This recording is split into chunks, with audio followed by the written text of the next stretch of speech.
मुख्यम श्रीरामदूतं शरणं प्रपद्ये। श्रीरामदूतं शरणं प्रपद्ये।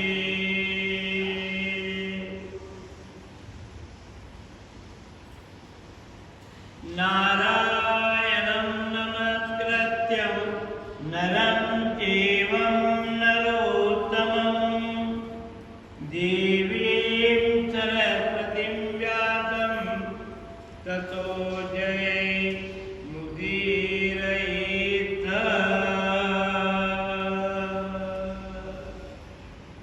मंगलं भगवान् विष्णु मंगलं गरुडध्वज मंगलं पुंडरीकाक्षो मंगलायतनो हरिः।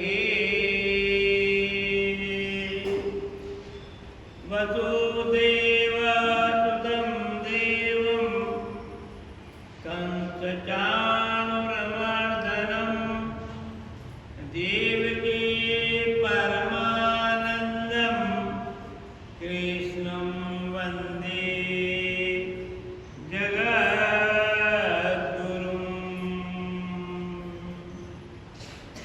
वंदे विभूषितकरान्नवनीरिदाभां पीताम्बराधरं बिम्बफलाधरोष्टां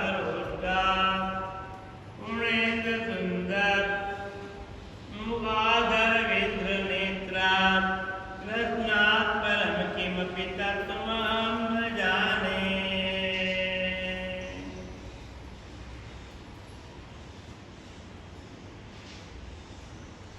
वक्रतुंड महाकाय सूर्यकोटि समप्रभो निर्विघ्नं कुरु मे देव सर्वकार्येषु सर्वदा।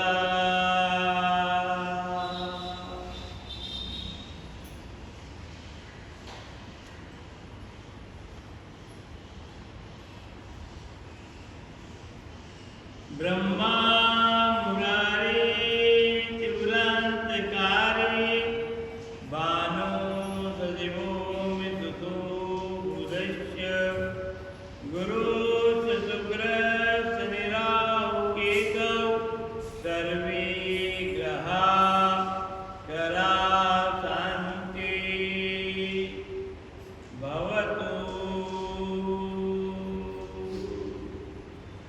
भक्ति भक्त भगवंत गुरु चतुर्नाम वपु एक, इनके पद वंदन किया नासत विघ्न अनेक।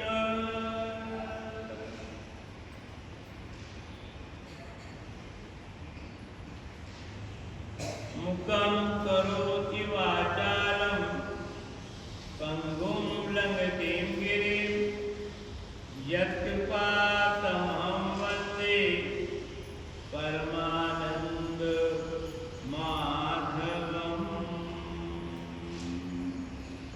यथा सर्वविधं व्याप्तं जगति स्थावरजङ्गमं कामधेनुं शिरसा वन्दे भूतभविष्य मातरम्।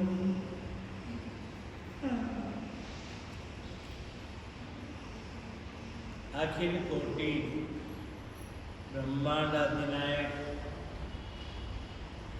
पारब्रह्म परमात्मा के श्री चरणों में अनंत अनंत बार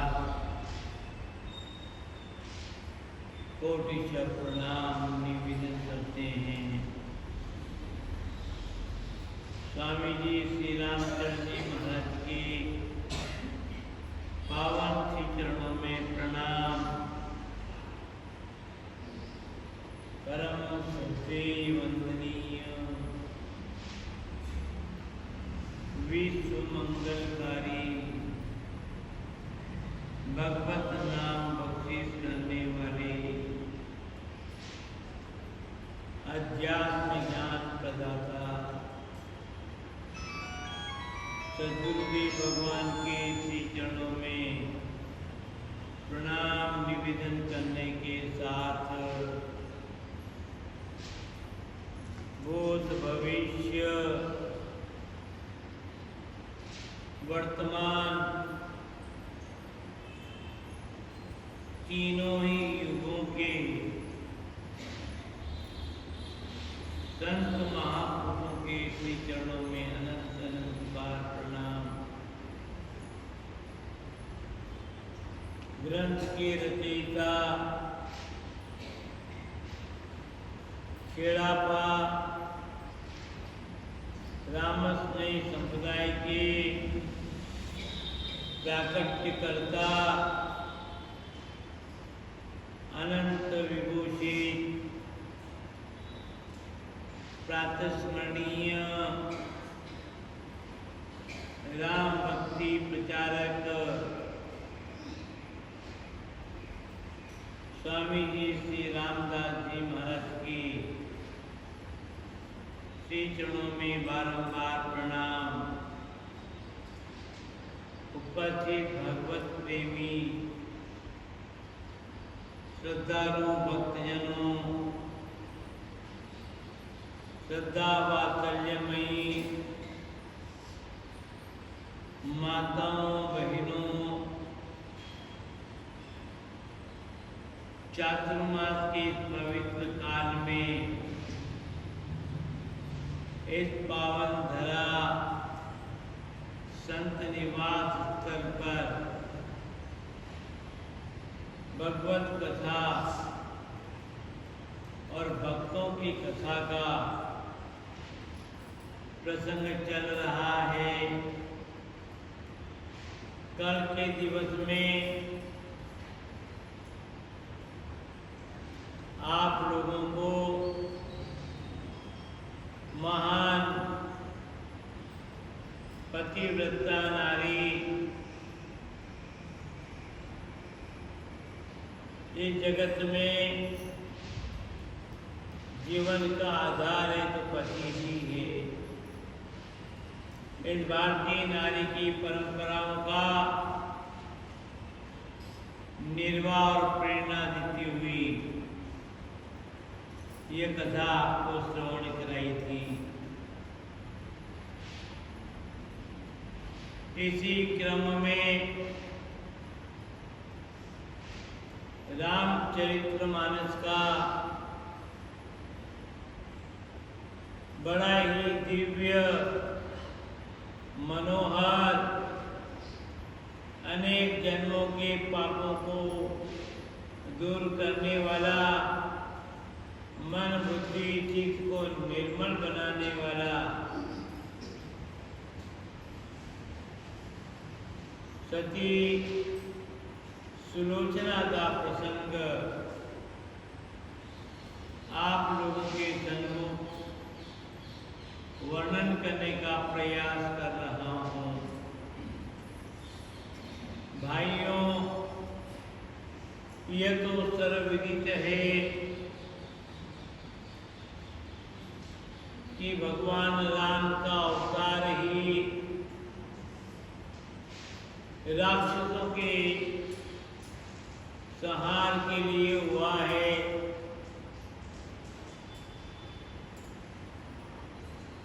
पृथ्वी का भूभार उतारा है। वर्तमान का समय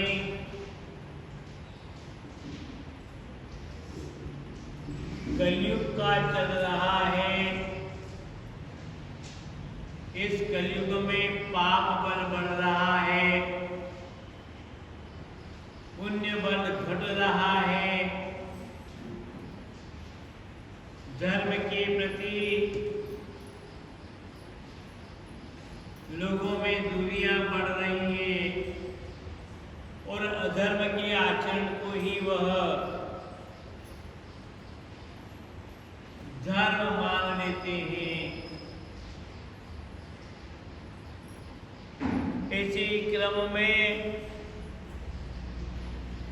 भगवान कल्कि संबलपुर में अवतार लेते हैं और असुरों का संहार करते हैं। आज ये कल्कि जयंती है। श्रावण शुक्ल छठ हम भगवान के विष्णु के 10 अवतारों में इस अवतार को भी अति महत्वपूर्ण मानते हैं।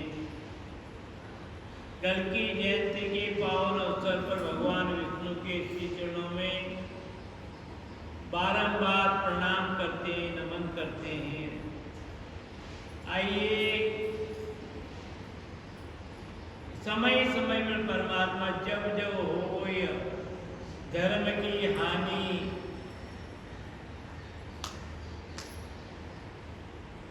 जब जब इस पृथ्वी पर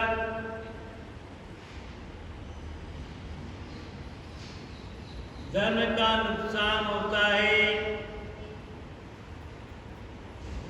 तब तक परमात्मा भक्तों के कष्ट निवारण के लिए और दुष्टों के संहार के लिए अवतार धारण करते हैं। उसी अवतार में पूर्ण कला से युक्त भगवान राम ने इस जगत में मर्यादा पुरुषोत्तम के नाम से प्रसिद्ध हुए हैं। उन्होंने अयोध्या में चैत्र सुदी नवमी के दिन महाराज दशरथ के घर पर प्रकट हुए हैं। उन्हीं से संबंधित यह प्रसंग है।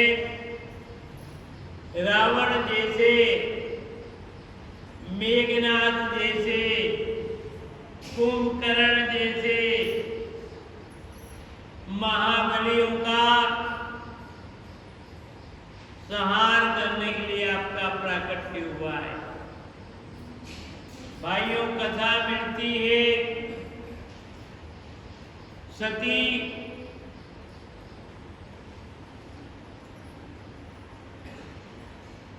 सुलोचना दशानन के पुत्र मेघनाद की पतिव्रता नारी थी। यह परम साध्वी, परम संतोषी, सभी सद्गुणों से समृद्ध, सर्वगुण संपन्न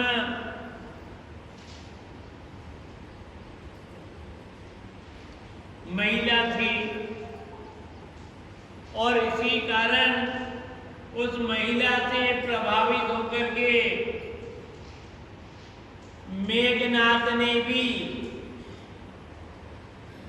अपने जीवन में एक बहुत सुंदर है वो राक्षस कुल का,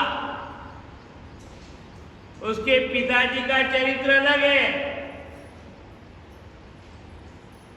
उनका व्यवहार अलग है, उनकी प्रकृति अलग है और उनका आचरण अलग है। पर उन्हीं का पुत्र मेघनाद ने अपनी पत्नी से प्रभावित होकर के उन्होंने भी अपने जीवन में बहुत सुंदर व्रत लिया। बहुत सारे लोग पूछते हैं कि महिलाओं के लिए तो नाना प्रकार के व्रत है, उपवास है, पर पुरुषों के लिए कौन सा व्रत? उनके लिए भी व्रत चाहिए, पर पुरुष कोई व्रत नहीं करता। उसके जो मन में आए वो खाने लग जाता है,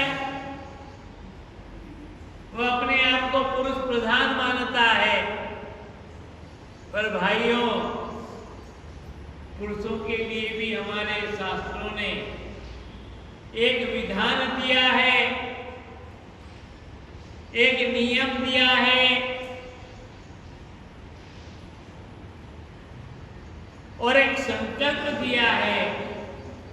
व्यक्ति उसका पालन करे और ये शक्ति संपन्न, जिसकी गर्जना मेघ के समान होती, वर्षा के दिनों में जिस प्रकार से मेघ गर्जना करते हैं,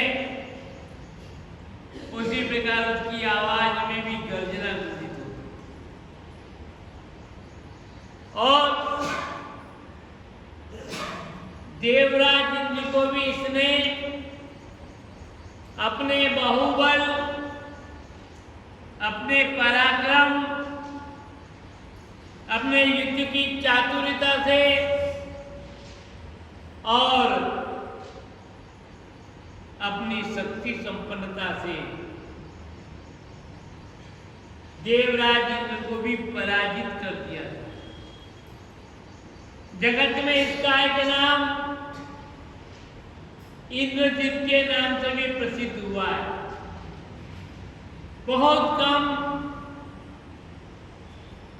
पुरुष ऐसे हुए हैं जिन्होंने देवराज को जीता हो।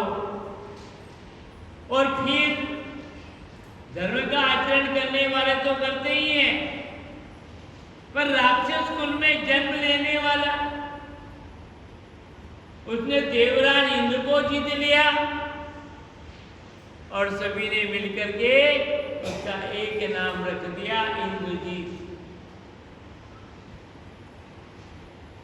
दूसरे रूप में देखा जाए तो इंद्रजीत कौन है, उसकी प्रकृति क्या, उसका स्वभाव क्या है, जिसने अपने इंद्रियों पर विजय प्राप्त कर ली हो।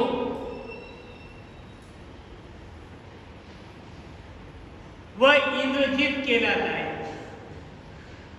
ये उसमें का इसने भी अपने जीवन में अपनी योग्य पत्नी, पतिव्रता पत्नी के सामने संकल्प लिया कि मैं भी व्रत करूंगा, और यह व्रत एक पत्नी व्रत। उसके प्रभाव से बड़ी बड़ी शक्ति संपन्नों को भी, ताकतवरों को भी इसने पराजित किया है। इंद्र देवता को भी पराजित कर दिया।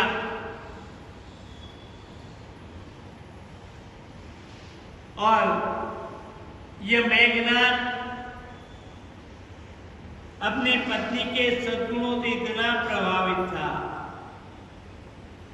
कि उसने भी सही संकल्प लिया।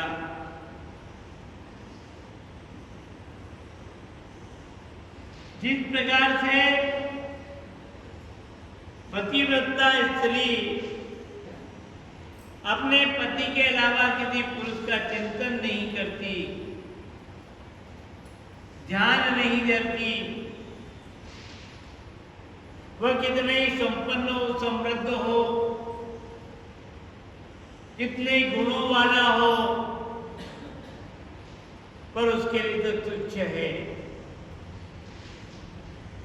उसी प्रकार से मेघनाथ ने भी अपने जीवन में जगत की समस्त नारियों से उपेक्षा की। किसी की कल्पना नहीं, चाहे देवताओं की कितनी अप्सराएं हो, कितनी सुंदर स्त्रियां हो, उनके तरफ कोई आकर्षित नहीं। वो अपनी पत्नी के अलावा और किसी का भी चिंतन नहीं करता।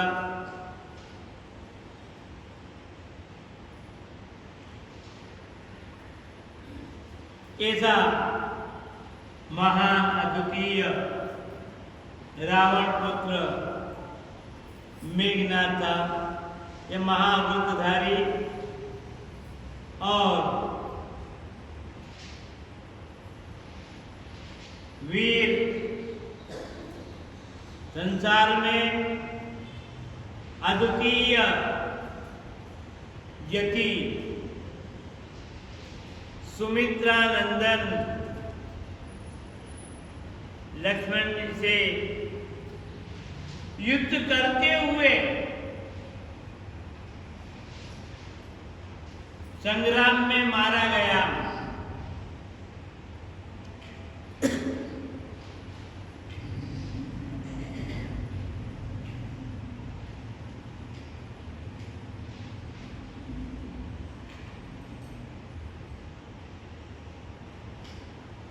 और इसे सदगति की प्राप्ति हुई है।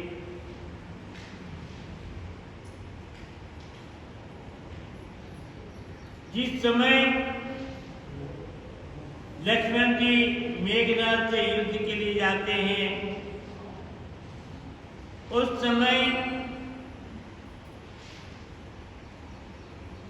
भगवान राम लक्ष्मण जी से कहते हैं, हे लक्ष्मण,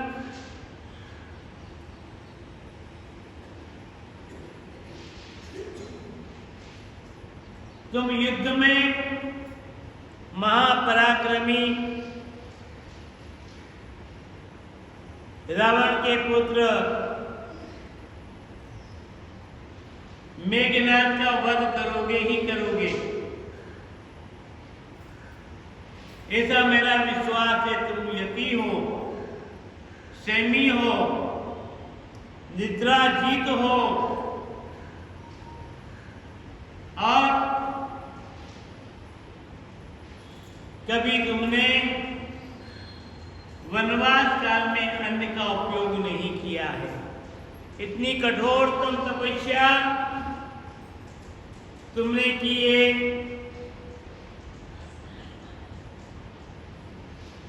तुम अपनी वीरता और रण कौशल से मेघनाथ पर विजय प्राप्त करोगे, इसमें मुझे कोई संदेह नहीं है, शंका नहीं है। मुझे पूरा विश्वास है। पर एक बात मैं तुम्हें बता देता हूं, मैं इस बात को बताना अति आवश्यक समझता हूं। मेघनाथ के जीवन का चरित्र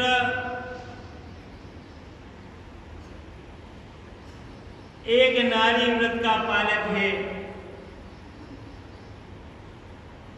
और उसकी धर्मपत्नी परम पतिव्रता साध्वी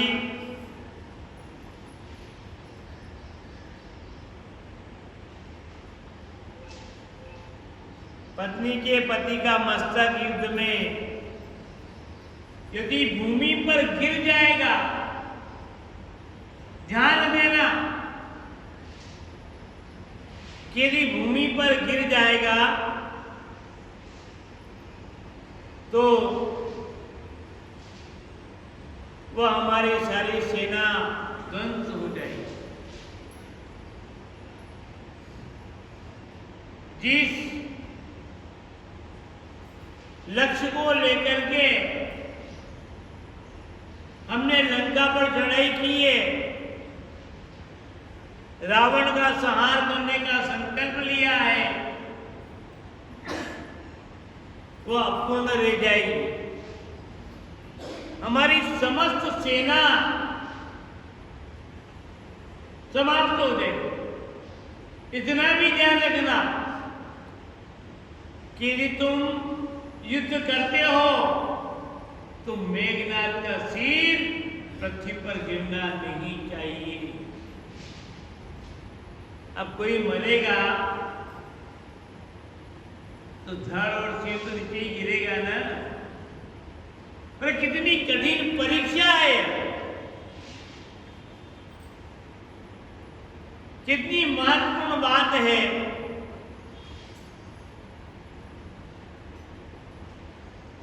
इतना ध्यान रखना कि मेघनाद का मस्तक जो है किसी भी प्रकार से युद्ध भूमि में गिरना नहीं चाहिए। और लक्ष्मण जी ने भगवान श्री राम के चरणों में प्रणाम करके श्री राम प्रभु के से आज्ञा लेकर के वह मेघनाद के साथ मेघनाद से युद्ध करने के लिए चल पड़े। और मेघनाद से उन्होंने युद्ध, घनघोर युद्ध हुआ है, भयंकर युद्ध हुआ है, ऐसा लगा प्रणय मच जाएगा। पर भगवान का आदेश उनके दिमाग में बैठा हुआ है कि मैं इसको मारूंगा, धड़ से सिर अलग कर दूंगा तो अनहोनी हो जाएगी, मेहनत पर पानी फिर जाएगा।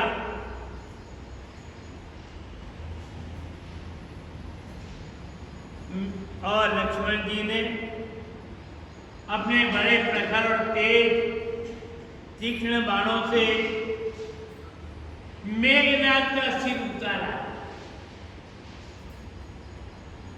किसी व्यक्ति को उतारते हैं ना तो बड़ी सावधानी रखनी पड़ती है कि कहीं ये गिर ना जाए, बड़े सतर्कता का उपयोग करना पड़ता है। और ये बात भगवान राम ने कही। कहें असावधानी से यदि सिर नीचे गिर जाएगा तो युद्ध में पराजित होना ही। बड़ी कठिन परीक्षा है। हमारे जीवन में थोड़ा सा कष्ट आ जाए, थोड़ा लंबा कष्ट आ जाए, हम घबरा जाते हैं, विचलित हो जाते हैं और कहते हैं कब तक परीक्षा देंगे हम, कितनी मुसीबत आ रही है। पर आप कल्पना करो कि लक्ष्मण के जीवन में कितनी भयंकर मुसीबत थी। मारना भी है, जिंदा नहीं रखना है इसको, और सिर पृथ्वी पर भी नहीं गिरने देना।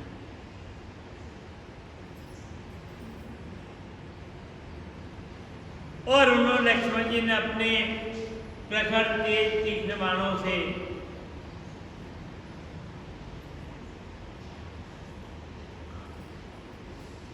सिर अलग कर दिया और हनुमान जी को दी। पृथ्वी पर नहीं गिरने दिया, जैसे कोई गिर रहा है तो नीचे झेल रहा हो। हनुमान जी भी तैयार हैं, शीश को नीचे गिरने नहीं दिया और झेल लिया। और झेल करके शीश को लेकर के भगवान राम के पास पहुंच जाते हैं। उधर मेघनाद की दक्षिण भुजा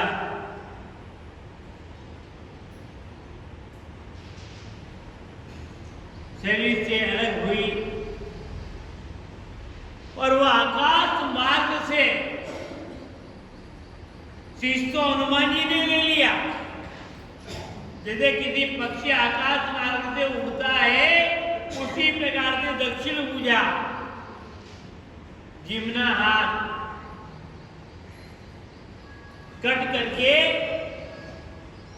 सुलोचना के मेलों के वहां पहुंचे और पत्नी सुलोचना के पास गिर गया। सुलोचना को बहुत बड़ा आश्चर्य हुआ, विचार हुआ, वो चकित हो गई और दूसरे क्षण में भी व्याकुल दुखी हुई। अनुभव कर लिया मेरे पति की मृत्यु हो गई, ये भुजा चढ़ गई है। किसी व्यक्ति का अंग भंग हो जाना बड़ी मुश्किल में प्राण बचते हैं। अत्यंत दुख से वो व्याकुल हुई, आंखों में अश्रुधारा बह निकली और विलाप करने लगी।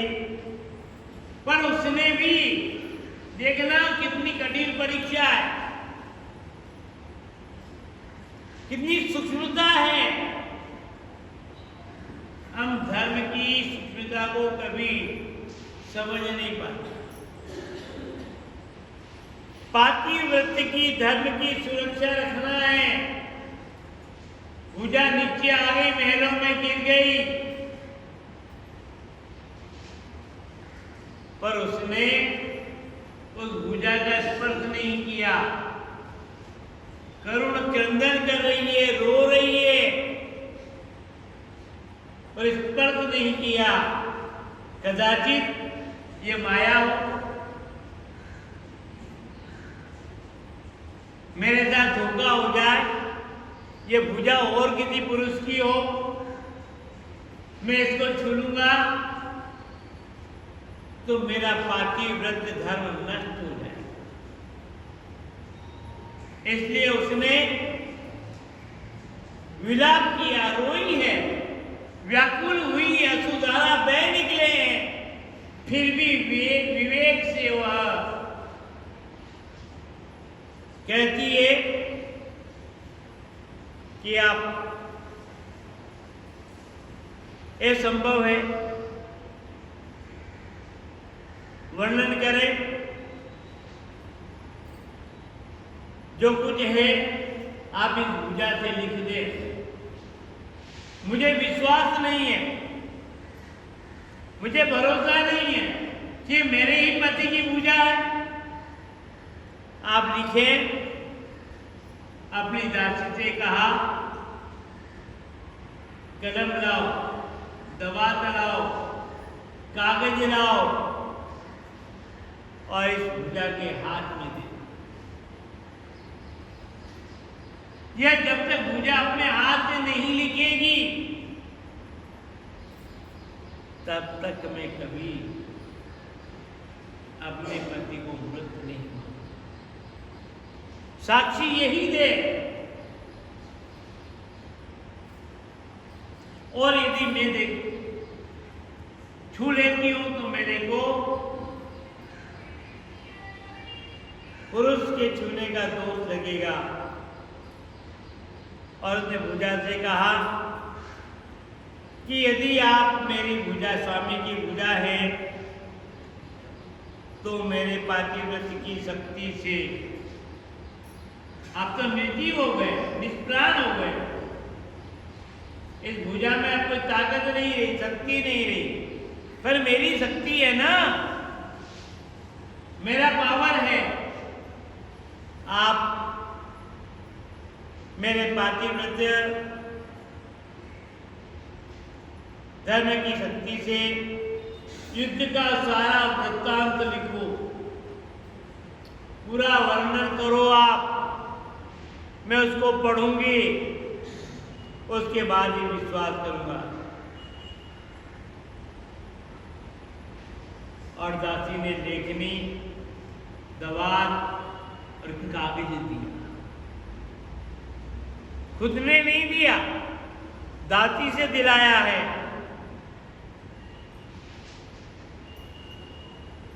और लेखनी पकड़ा दी। लेखनी में लिख दिया गया, हे प्राण प्रिय, तुम अपने मन का जो भ्रम है, भ्रांति है, अविश्वास है, इसको छोड़ दे। ये भुजा मेरी ही है, इसमें कोई झूठ नहीं है। युद्ध भूमि में श्री राम जी के भाई लक्ष्मण जी ने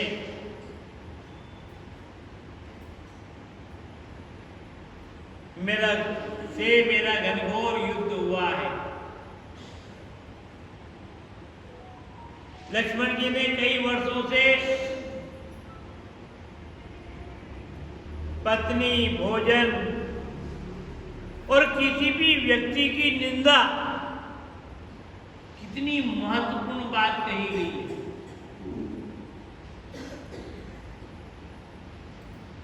किसी भी व्यक्ति की बुराई, अब कल्पना करें हम कि हम किसी की निंदा करने में कितना आनंद की अनुभूति करते हैं, कितने खुश होते हैं, कितना अच्छा लगता है। कथा में नींद आ जाए और निंदा घंटों तक सुनते रहे, निद्रा भी नहीं आती। ये तीन शक्तियां हैं। स्वामी जी महाराज ने कहा कि काहू की क्यों ही बनो, काहू की क्यों ही बनो, तुम मत आपो दे। काहू की क्यों ही बनो, तुम मत आपो दे, बल बिगड़ो, बल बिगड़ो, बल सुधरो, जाकी जाने जे, उसकी वो जाने, वो अच्छा कह रहा है, बुरा कह रहा है। हम तो पर घर की बातें करते हैं, उनकी चर्चा में हमारे कान लग जाते हैं। वे कौन सी बात कर रहे हैं, क्या बात कर रहे हैं, इससे हमारा पुण्य क्षीण होता है। यह प्रसंग हमें अनेक प्रकार की बुराइयों से बचाने के लिए है।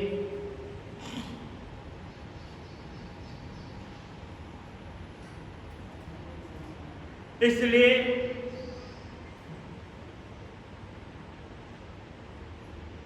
कभी पत्नी का मुख नहीं देखा, भोजन नहीं किया, नींद नहीं निकाली, किसी की बुराई नहीं सुनी,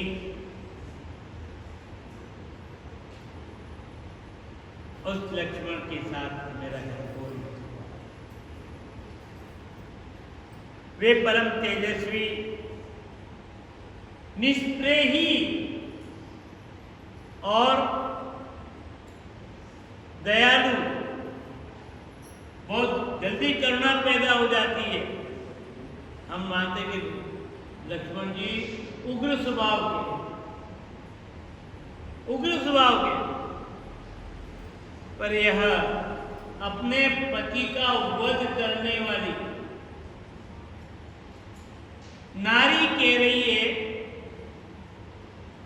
ये बड़े ही दयालु है, क्षमाशील है, अपने अपराध यदि कोई मांग ले तो मेरी से गलती हो गई, क्षमा मांग ले तो बात कोई भूल जाती है। हम केवल किसी से क्षमा मांगते हैं ना, तो क्या दिखता है, फिर उस अवगुण को बार बार पकड़ते, उससे वेर विरोध समाप्त नहीं करते, पूर्ववत स्नेह नहीं रखते। ये कमी है हमारे जीवन में। भूल जाओ, क्षमा मांग ली उसने और आपने क्षमादान दे दिया,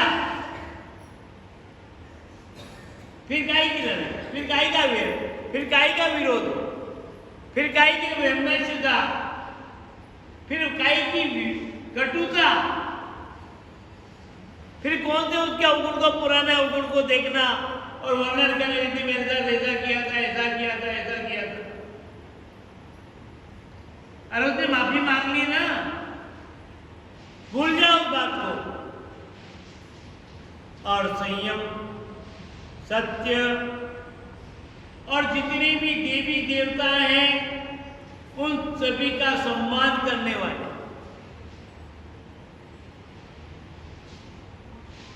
आदर करने वाले, उन सभी देवताओं से, ये गुणों से प्रभावित, सभी गुणों से संपन्न है। उनके सामने युद्ध में, संग्राम में एक भी नहीं चली। अनेक प्रकार के हथियार में जानता था, अस्त्र शस्त्र जानता था, वह इन गुणों के कारण से, लक्ष्मण के इन गुणों के कारण से मेरी एक भी नहीं चली।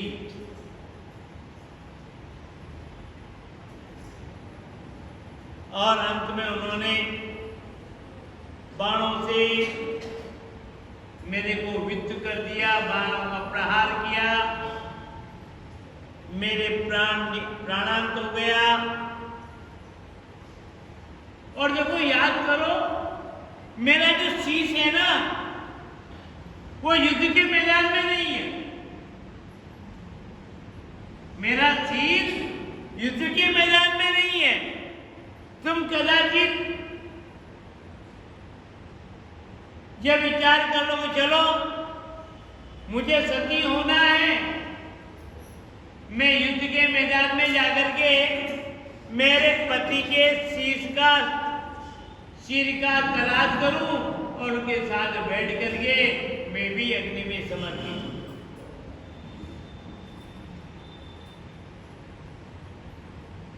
मेरा शीश भगवान राम के पास में, राम के पास में मेरा शीश है। पति की इस प्रकार पूजा, लिखित उपयुक्त पंक्तियां पढ़ते ही सुलोचना बड़ी व्याकुल हो गई, व्यथित हो गई और अपने पुत्र वधु के मर्म भेदी विलाप को सुनकर के लंकापति रावण भी वहां आ जाते हैं, उसको सांत्वना देते हैं, संतोष देते हैं और कहते हैं, बेटी किसी प्रकार का शोक मत करो, ये तो शरीर नाशवान है, एक दिन मरना ही है। हम दूसरों को तो सांत्वना दे देते हैं पर अपने जीवन में वापस वही करता है।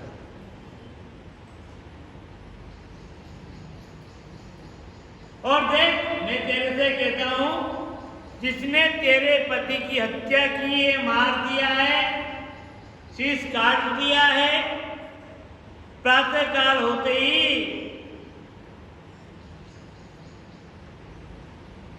हजारों हजारों शीश बाणों से कट करके पृथ्वी पर गिर जाएंगे। इसका बदला मैं लूंगा, मैं खून की नदियां बहा दूंगा।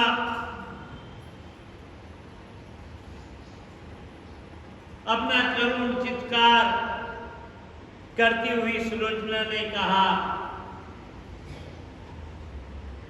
संकट में विवेक नहीं खोना चाहिए। और कहा, आपने मान लो हजारों लोगों का शीश काट भी दिया, खून की नदियां बहा भी दी, तो उससे मुझे क्या लाभ मिलेगा, मुझे क्या फायदा मिलेगा? हे पिताजी,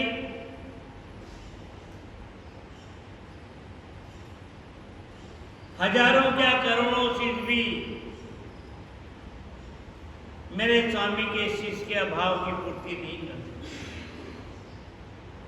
करोड़ों शीश काट उनकी पूर्ति थोड़ी करेंगे क्या? और यह कहते हुए सुलोचना वहां से खड़ी हो गई और पालकी में बैठ करके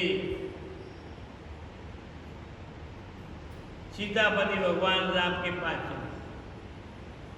देखो कैसी विडंबना है, क्या स्थिति है। ये मर्यादा है, धर्म हमें कहां ला करके खड़ा कर देता है। दुश्मन के पास जा रही है, जिसके भाई ने उनके पति की हत्या कर दी, मार दिया, उसी के भाई के पास जा रही है।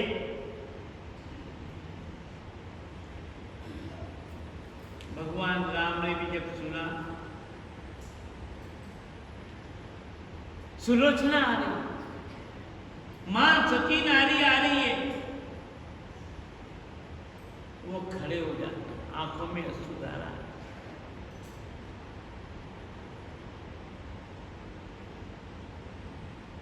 दया का भाव प्रकट हुआ, खड़े हो गए और स्वयं उसके पास जाकर के गिरे।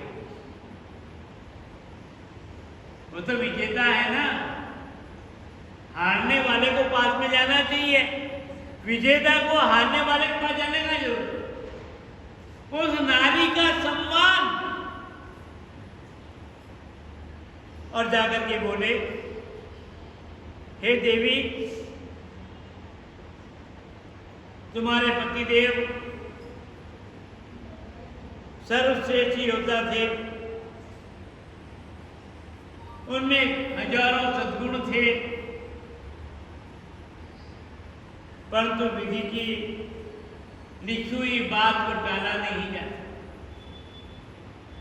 विधि ना लिखिया लेख ललाटे ठोकर खाए खाए। विधाता ने जो लिख दिया है ना, ये कभी बदला नहीं जा सकता।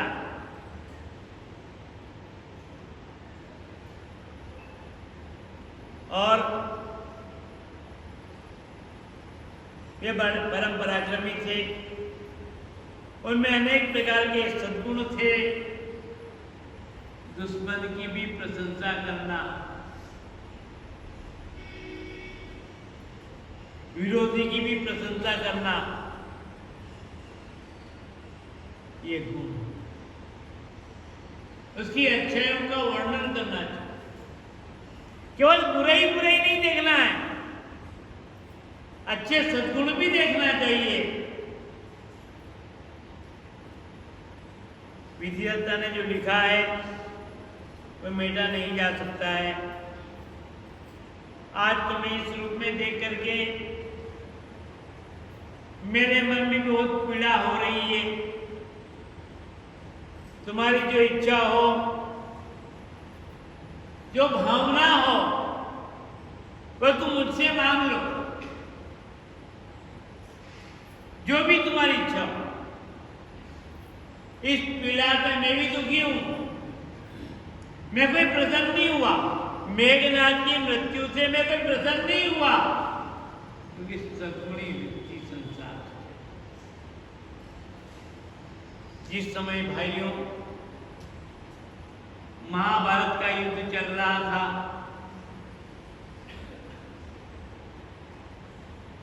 और महाभारत के युद्ध में अर्जुन के प्रखर और तीक्ष्ण बाणों से कर्ण की मृत्यु हुई।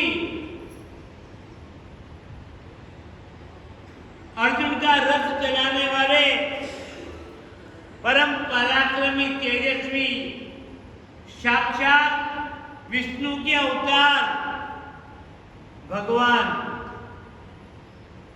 श्री कृष्ण, उनकी आंखों में आंसू आ गए। आंखों में आंसू आ गए। बहुत कम प्रसंग पर भगवान कृष्ण की आंखों में आंसू आए। ऐसे प्रसंग सुनने को, देखने को बहुत कम मिलते हैं, पर आज युद्ध के मैदान में कर्ण की मृत्यु हुई, भगवान की आंखों में आंसू आए। अर्जुन ने भगवान की आंखों को देख करके कहा, भगवान आपको तो खुशी मनाना चाहिए, प्रसन्न होना चाहिए। आपके मित्र सखा का घोर विरोधी आज समाप्त हुआ और आप रो रहे हैं।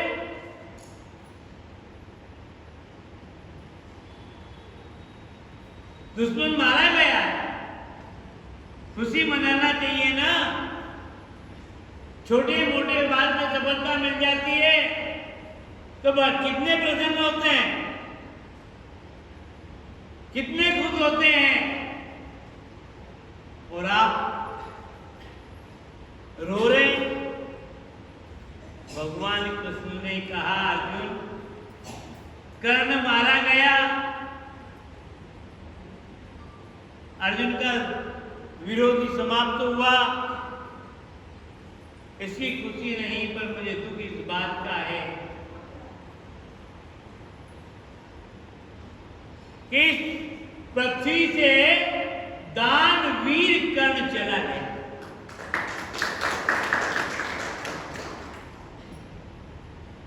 जिसकी बराबरी दान देने में और कोई नहीं हुआ।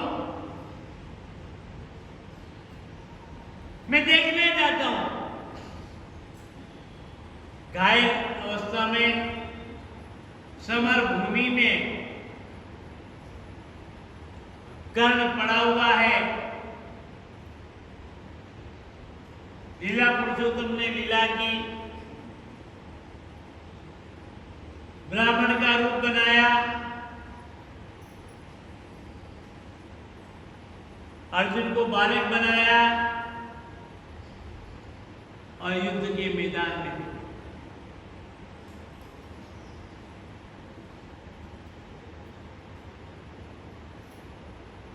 और कहा, देखना क्या है।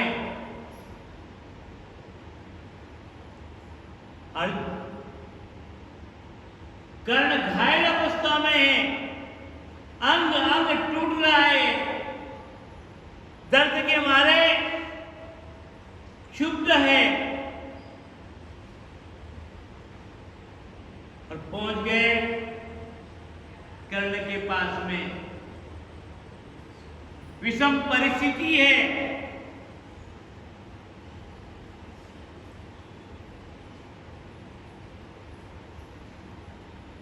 और ब्राह्मण ने कहा, कर्ण ये बालक है, इसको गुरुकुल में भेजना है, गुरुकुल की फीस चाहिए, स्वर्ण चाहिए।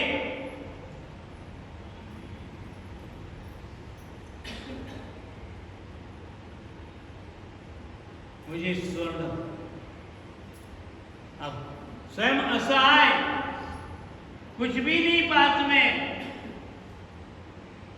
अंतिम श्वास चल रही है। ऐसी परिस्थिति में कर्ण ने हाथ जोड़कर उनका स्वागत किया। ये ब्राह्मण देवताओं, मैं स्वर्ण दूंगा। अरे क्या है तेरे पास में? यहां दूर से देखा,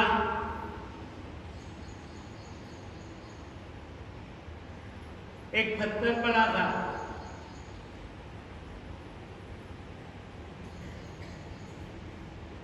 कर्ण ने कहा, जरा पत्थर पड़ा हुआ है, कृपा करके पत्थर मेरे हाथ में दे दीजिएगा। भगवान ने कहा, अरे कर्ण, तू दान देना चाहता है और ब्राह्मणों से काम लेना चाहता है, ये तो पारिश्रमिक हो जाएगा। कितनी कठिन परीक्षा, कैसी परीक्षा। शरीर पूर्ण रूपेण घायल है, उठने चलने की स्थिति नहीं है, फिर भी जैसे तैसे घसीटता वह कर्ण उस पत्थर के पास गया और अपने शीश को उठाया। दर्द से पूरा शरीर करा रहा है और जोर से उस पत्थर पर सिर दे मारा, मुख दे मारा और उसके दांतों में जो दांत लगे वो सोने के, वो दांत बाहर आ गए। पहले तो दर्द से पीड़ित थे, पहले तो दुखी है और फिर जैसे दांत बाहर आए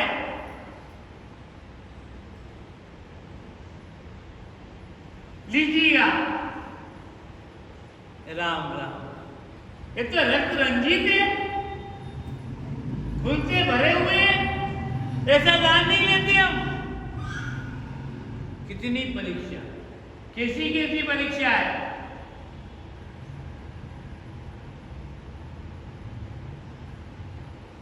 कर्ण वापस खिसकता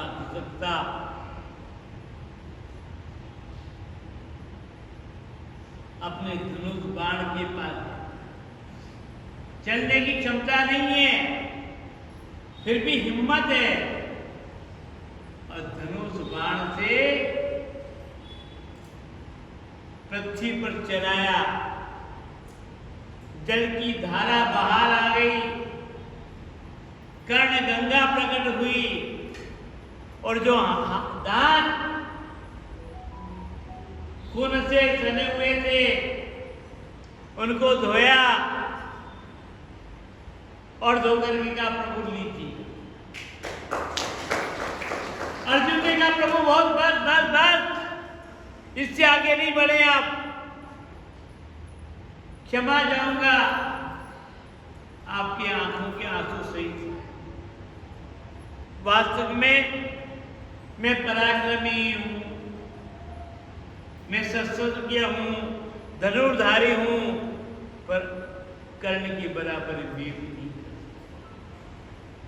क्या। तो भाइयों, जब धर्मवीर पुरुष, न्यायवीर पुरुष, सत्यवादी पुरुष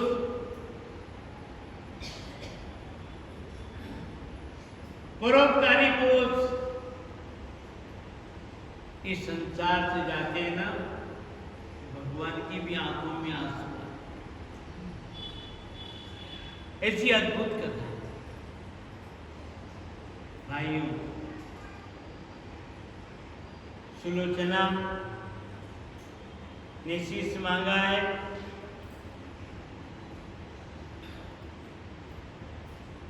और फिर सुलोचना ने भगवान की नाना प्रकार से प्रार्थना की, स्तुति की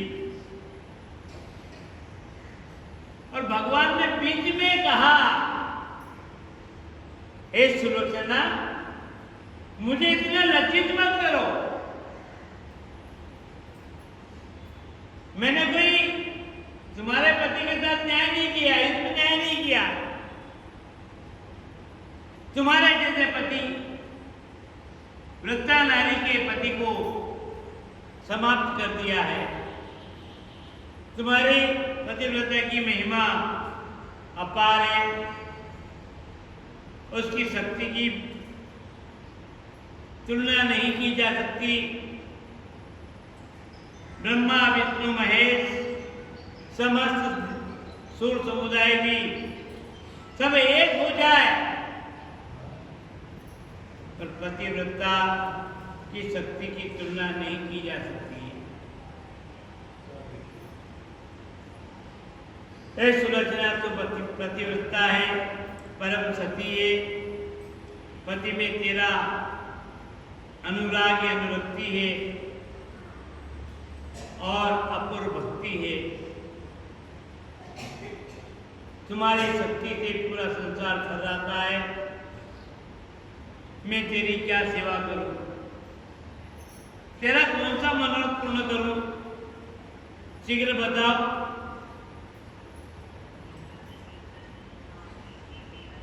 लज्जित भगवान राम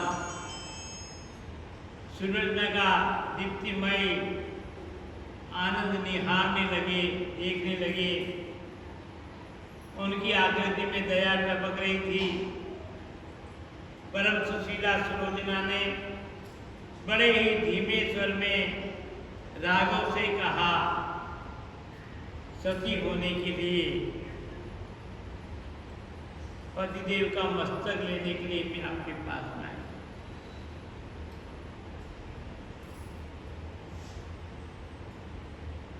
भगवान श्री राम ने जो सुरक्षित रखा हुआ मेघनाथ का मस्तक था वो मंगवा करके दे दिया है और अपने पति के मस्तक को देख करके उसका हृदय छिन्न भिन्न हो गया। आंखें बड़े जोर से अश्रुधारा से बरसने लगी और रोते रोते पास खड़े लक्ष्मण जी को देख करके कहा है, अति महत्वपूर्ण बात कही है, हे सुमित्रानंदन, तुम अपने जीवन में भूल करके भी अहंकार मत करना, ये गर्व मत करना कि मैंने मेघनाथ का वध कर दिया।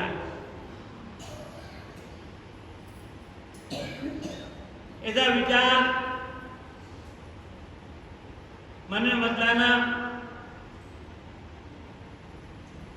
और वह कहने लगी,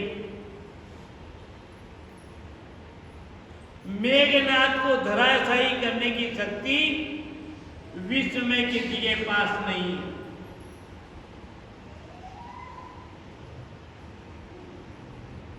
पर युद्ध तो दो पतिव्रताओं के बीच में हुआ है। लड़ाई यदि हुई है तो लक्ष्मण और मेघनाथ की नहीं हुई है, दो पतिव्रताओं की लड़ाई हुई है। दो नारियों का था। आपकी पत्नी भी पतिव्रता है और वे मैं भी पति चरणों में अनुरक्त रखने वाली हूं। उनके चरणों में भंवरी की तरह भ्रमण किया करती हूं। अनन्य उपासिका हूं मैं। आपकी पत्नी भी आपकी अनन्य उपासिका है। पर मेरे पतिदेव का एक दोष रहा है और वह दोष ये रहा, मेरे पतिदेव ने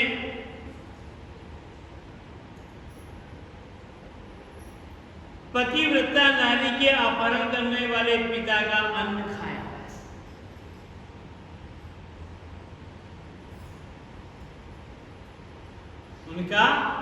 उनके राज में रहे, उनके संग में रहे और उनका अन्न खाया। उनका अन्न खाते उन्हीं के लिए युद्ध भूमि में वो उतरे और अपने पिता के लिए ही युद्ध भूमि में उतरे। सती सीता का धर्म भी और मिलान के पातिव्रत्य धर्म में मिलकर के ये दोनों एक हो गए। मेरी शक्ति, मेरा पातिव्रत्य का धर्म की शक्ति मंद पड़ गई, कमजोर हो गई और इससे मेरे जीवन धन परलोक हो गया। सभी वानर बड़ा आश्चर्यचकित थे। वे नहीं समझ पाए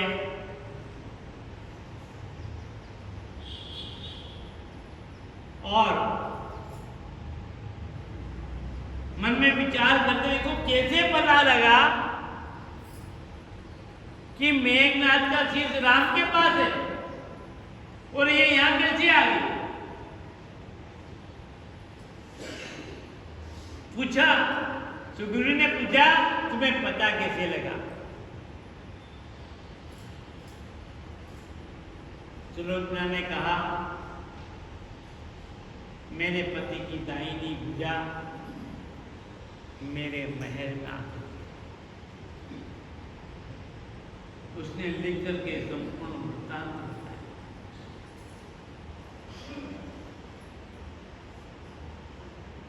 संपूर्ण वृत्तांत मुझे बताया।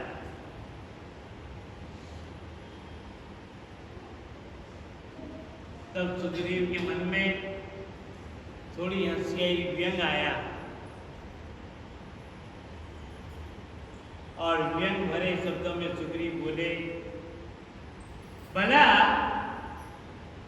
निष्प्राण भुजा कैसे लिख सकती है? ये तो कपोल कल्पित, मन गढ़ंत, अविश्वसनीय बात है। मुझे विश्वास नहीं होता, और तुम्हारी बात पर विश्वास जब होगा कि तुम्हारे पति का मस्तक अपने आप हंसने लग जाए, मेरे व्यंग पर हंसे तो मुझे विश्वास हो जाएगा, अन्यथा मैं तो इसको मिथ्या ही मानता हूं। भगवान राम ने कहा, सुग्रीव, महापुरुषों के सामने व्यर्थ का तर्क मत करो। पतिव्रता के माध्यम को तुम नहीं जानते हो, और एक कटा हुआ मस्तक भी हंस सकता है। भगवान श्री राम जी की मुखाकृति को देखकर सुलोचना उनके भाव को समझ गई। उन्होंने कहा, मैं मन, वचन और कर्मों से पति को ही अपना देवता मानकर उनसे स्नेह करती हूँ, तो मेरे पति का यह निर्जीव छिन्न शरीर मस्तक हंस उठे, और जैसे ये कहा, पतिव्रता की बात पूरी भी नहीं हो पाई कि कटा हुआ मस्तक जोर से हंसने लगा। वानरों का संदेश दूर हुआ, वे पतिव्रता की महिमा से परिचित हो गए, और चलते समय सुलोचना ने भगवान राघवेंद्र से प्रार्थना की, मेरा एक निवेदन है, मेरी प्रार्थना है, आज मेरे पतिदेव का अंतिम संस्कार होने वाला है। मैं हाथ से हाथ जोड़ करके निवेदन करना चाहती हूं कि आज, और मैं उनके साथ में सहचरी बन करके जाना चाहती हूं। इसलिए एक मेरा निवेदन है कि आज का युद्ध बंद होना चाहिए, युद्ध विराम होना चाहिए, लड़ाई नहीं होना चाहिए। अब सिद्धांत भगवान ने सुलोचना की प्रार्थना को तुरंत स्वीकार कर लिया,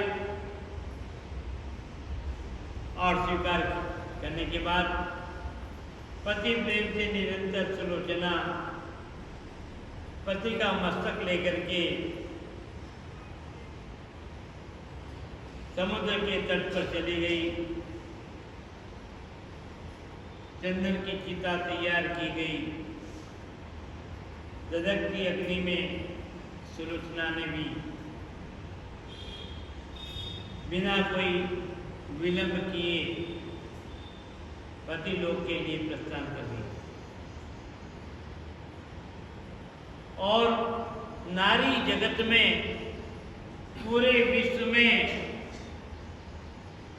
पतिव्रता सुलोचना की जयकार होने लगी। सती जरन को निकसी, सती जरन को निकसी, चितधरी एक विवेक, तन मन सौंपा पीव को, अंतरहीन रेख। दाता के तो धन घना, दाता के तो धन घना, सूरा के सिर 20, पतिव्रता के तन सही, पद राखे जगदीश। इस प्रकार से ये भाव सती सुलोचना की महिमा का आप लोगों को श्रवण कराया। समय जरूर ज़्यादा हुआ है। मैं अपने प्रसंग को यही विराम देना चाहूँगा। थोड़ी देर आप हमसे